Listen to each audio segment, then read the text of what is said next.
It's a pleasure to have Bob Ives with us today. Bob Ives has lived with ALS since 2014. As an engineer and business owner, Bob never backed down from a challenge. His tenacity was formed as a young lieutenant in the Army during the building of the Berlin Wall and the Cuban Missile Crises. Both these traits have served him well since his diagnosis.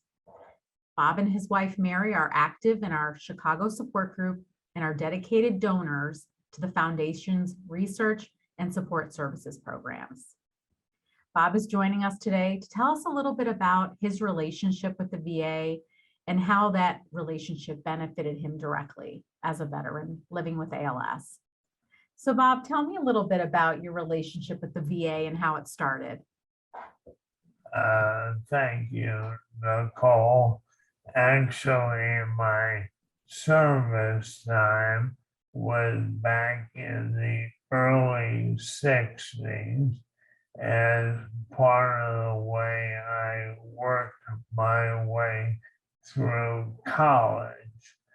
And I benefited from the experience, but I put the service in my rearview mirror until 2015, when my Les Turner advocate, Eileen, asked if I was a veteran. And I said yes, although I hadn't considered myself a veteran because I never saw combat and never was posted outside the US. So it was through Eileen that I found the VA offered some help to veterans who were diagnosed with ALS. Very good. Thank you, Bob. Yeah, and that's what our support services coordinators are for, right? To make sure that you are aware and the people that we serve are aware of the benefits that we do offer and that we can link them to. So how did you benefit from the VA? Were there any specific benefits that were particularly helpful to you? Yes, there were.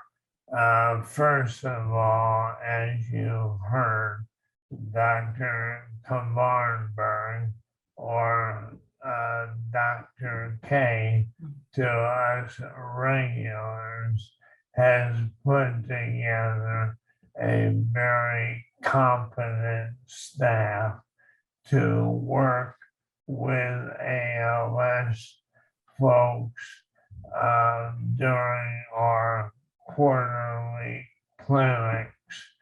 This includes a speech therapist, dietitian, physical therapist, occupational therapist, pulmonologist, and all the other specialists.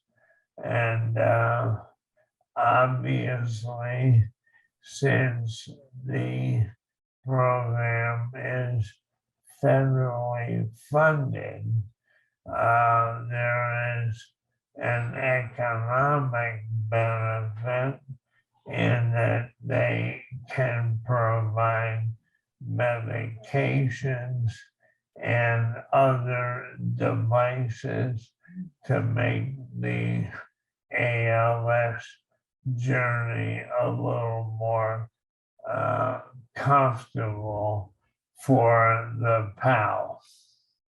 Yeah. So it sounds like they provided not only comprehensive care to you, but some real tangible benefits as well. Like you said, equipment and medications and such. Were there any other benefits that that you can think of that were helpful to you? Not that come to mind, although one interesting thing I'd share is before I got involved with the VA, it's a wonderful facility, dated from a structural standpoint, but very embracing and with skilled medical professionals. Oh, that's so good to hear, Bob.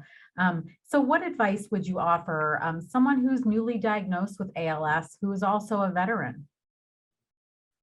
Uh, Talking over with your Leicester nurse or advocate, because they all are aware that ALS is considered a service-related disease, and they will put you in touch with an organization called PVA, Paralyzed Veterans of America, and they have two coordinators based in Chicago, Robert Stanham and Winston. I can't remember his last name, but these are true professionals who can help you with the paperwork and make sure that you get all the benefits to which you're entitled. Bob, that was such a beautiful segue, because I don't know if I told you that we're having a webinar with Robert Statham and Winston Woodard in April. And so that's something that I'm going to be talking about at the end of this webinar today. So thank you for that plug. And again, that would be a nice complement to this webinar.